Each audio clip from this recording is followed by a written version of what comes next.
Jana Todorović je ime poznato širom Balkana. Njen glas odjekuje snagom i osjećajem. Ona je voljena narodna pjevačica. Mnogi se dive njenom putu i njenim pjesmama. Ali njeno pravo ime je Dragana.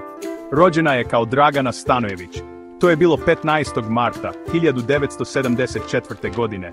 Njena priča počinje u jednom malom selu. Rodila se u Babinom Mostu, blizu Prištine na Kosovu. Bio je to skroman početak za buduću zvijezdu. Život tamo nije uvijek bio lagan, ali to je oblikovalo njen snažan karakter.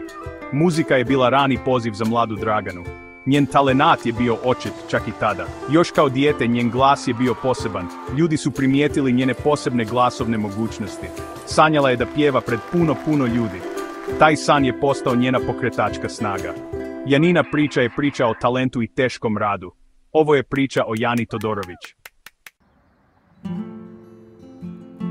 Janina ljubav prema muzici počela je veoma rano. Bila je tada samo djevojčica. Slušala bi pjesme i pjevala uz njih. Njena porodica je primijetila da je zanima muzika. Muzika je uvijek bila tu u njenoj kući. Osjećala je duboku vezu sa melodijama i ritmovima. Njen talenat je bio kao jedna sjajna iskra. Njen prvi zvanični javni nastup bio je veliki korak. Imala je samo 14 godina. To se desilo u njenom rodnom kraju. Pjevala je hrabro i sa puno strasti. Publika je bila oduševljena njenim glasom. Vidjeli su djevojčicu sa ogromnim talentom. Taj nastup je označio pravi početak njenog muzičkog puta. U početku ići za muzičkom karijerom bila je hrabra ideja. Njeni roditelji su naravno bili malo oprezni. Brinuli su se zbog izazova u tom svijetu, ali vidjeli su i njen ogroman talenat. Na kraju su joj dali svoju podršku. Ta podrška joj je bila veoma važna. Sirov talenat koji je Jana imala bio je svima baš jasan. Njeno putovanje je tek počinjalo. Jana je išla u muzičku školu Stevan Mokranjac u Prištini. Tu je učila solo pjevanje. To školovanje joj je baš pomoglo da usavrši svoje vještine. Naučila je tehnike da kontroliše svoj moćni glas. Učila je i o teoriji muzike. To znanje je bilo veoma vrijedno za njenu buduću karijeru. Ozbiljno je shvatala učenje. Željela je da bude najbolja pjevačica što može biti. Osim muzičkog obrazovanja, život ju je naučio mnogim lekcijama. Te prve godine su je oblikovale. Naučila je koliko je važan naporan rad. Shvatila je da uspjeh ne dolazi tek tako lako. Ta iskustva su izgradila njenu otpornost. Suočavala se sa raznim situacijama koje su ispitivale njenu odlučnost. Ali uvijek je bila usmjerena na svoje muzičke ciljeve.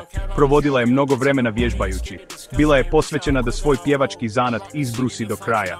Svaki dan je radila na svom pjevanju. Njena predanost nije jenjavala. Znala je da samo talenat nije dovoljan. Prije nego što je njena profesionalna karijera stvarno krenula, sticala je iskustvo. Nastupala je na lokalnim događajima i okupljanjima. Spremala se za veće stvari. Četvrti dio. Početak karijere. Prvi album i prve prepreke. 1992. Jana je izdala svoj prvi album. Zvao se Imam moć. Bila je veoma mlada i puna nade. Taj album je bio njen zvanični ulazak u svijet muzike. Nadala se da će biti veliki uspjeh. Međutim, put nije bio lak.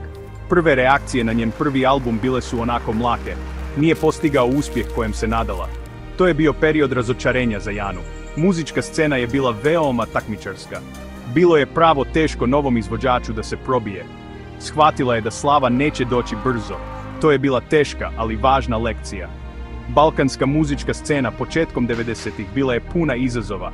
Bilo je mnogo poznatih zvijezda, a novi su morali da rade još više.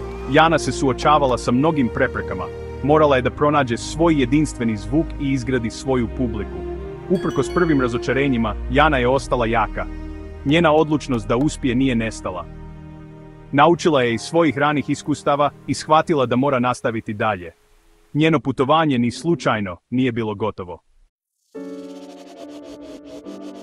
Peti dio, Novi horizont, Njemačka i trijumf Sokolice. Jana je odlučila da napravi veliku promjenu u svom životu.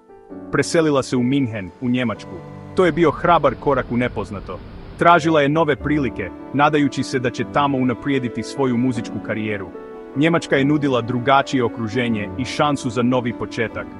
Taj potez se pokazao kao prava prekretnica za nju. Otvorio joj je nova vrata. U Njemačkoj je upoznala Ivana Todorovića, sina njenog menadžera Svete Todorovića. Ivan je kasnije postao njen muž. On je odigrao ključnu ulogu u njenoj karijeri, potpuno vjerujući u njen talenat. Pružao joj je podršku i savjete. Zajedno su radili na njenom uspjehu. Njihovo partnerstvo je bilo i lično i poslovno. Godina 1998. bila je stvarno prelomna za Janu. Izdala je album Sokolica, koji je postao ogroman uspjeh. Naslovna pjesma Sokolica bila je veliki hit. Dirnula je publiku širom Balkana. Ljudi su voljeli njen moćan glas i osjećaj u pjesmi. Ovaj album ju je lansirao pravo među zvijezde. Njeni snovi su se konačno ostvarivali. Sokolica je potpuno promijenila tok njene karijere. Jana je stigla na muzičku scenu. 6. dio. Odjeci uspjeha, nizanje hitova. Nakon trijumfa Sokolice, Jana je nastavila da izdaje hit pjesme. Njena karijera je dobila jedan nevjerovatan zamah. Stalno je snimala muziku koju su njeni fanovi voljeli. Pjesme kao Ostavi mi drugove postale su himne. Ta pjesma je bila o prijateljstvu i odanosti i dirnula je srca mnogih slušalaca. Njeni koncerti su bili puni oduševljenih fanova. Znala je kako da osvoji publiku. Slijedili su i drugi veliki hitovi, učvršćujući njenu slavu. Šta će ti pevačica bila je još jedna popularna pjesma. Pokazivala je njen samouvjeren stil. Kući kući je bila pjesma koja je mnoge dirnula, govoreći o domu i pripadnosti. Njena diskografija je rasla sa uspješnim albumima. Svako novo izdanje njeni fanovi su baš jedva čekali.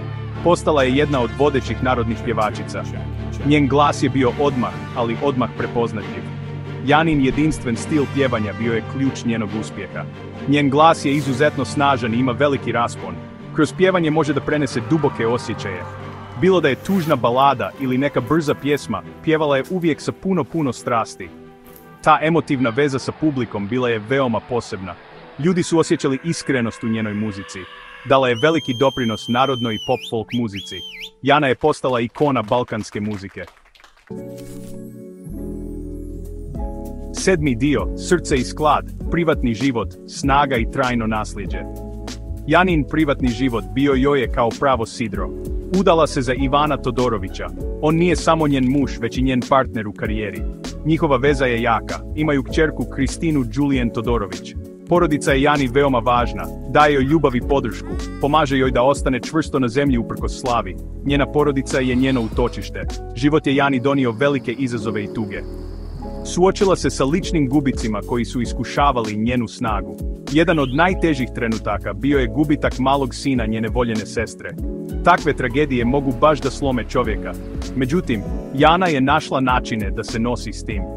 Njena muzika je postala način da izrazi svoje osjećaje.